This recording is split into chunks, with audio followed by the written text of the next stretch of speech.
नमस्कार बालमित्रांनो, इयत्ता 5वी स्कॉलरशिपमधील मराठी विषयाचा इंग्रजी माध्यमाच्या पुस्तकातील एक उतारा आपण पाहणार आहोत।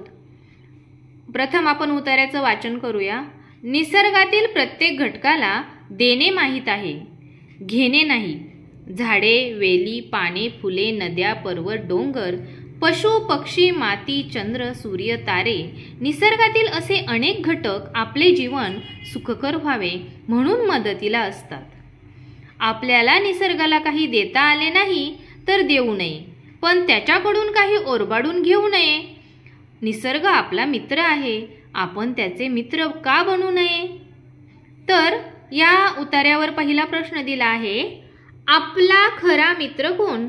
तर इकडे वाक्य आले, निसर्ग आपला मित्र आहे, म्हणून पर्याय क्रमांक 3 निसर्ग हे उत्तर आहे। त्यानंतर प्रश्न क्रमांक 2, निसर्गातील प्रत्येक घटकाकडे कोणता मोठा गुण आहे? तर आपण पहिल्याच ओळीमध्ये पाहिलं, निसर्गातील प्रत्येक घटकाला देणे माहीत आहे, म्हणजे निसर्गातील प्रत्येक घटकाकडे देण्याचा गुण आहे। म्हणून पहा, पर्याय क्रमांक 1 आहे इतरांकडून घेण्याचा, आपल्याकडे राखून ठेवण्याचा, आपल्याकडील कोणालाही न देण्याचा, आपल्याकडील सर्व इतरांना देण्याचा। म्हणजे पर्याय क्रमांक 4 हेच आपलं उत्तर आहे, आपल्याकडील सर्व इतरांना देण्याचा।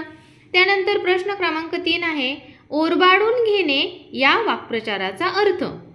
ओरबाडून घेणे म्हणजे जबरदस्तीने दुसऱ्याकडून घेणे। म्हणून पहा, पर्याय क्रमांक 1 दुसऱ्याकडून हिसकावून घेणे, 2 दुसऱ्याकडून स्वखुशीने घेणे, 3 दुसऱ्यांना विनंती करून घेणे आणि दुसऱ्यांना न विचारता घेणे। त्यात दुसऱ्यांकडून हिसकावून घेणे, ओरबाडून घेणे म्हणजे हिसकावून घेणे, म्हणून पर्याय क्रमांक 1 दुसऱ्याकडून हिसकावून घेणे।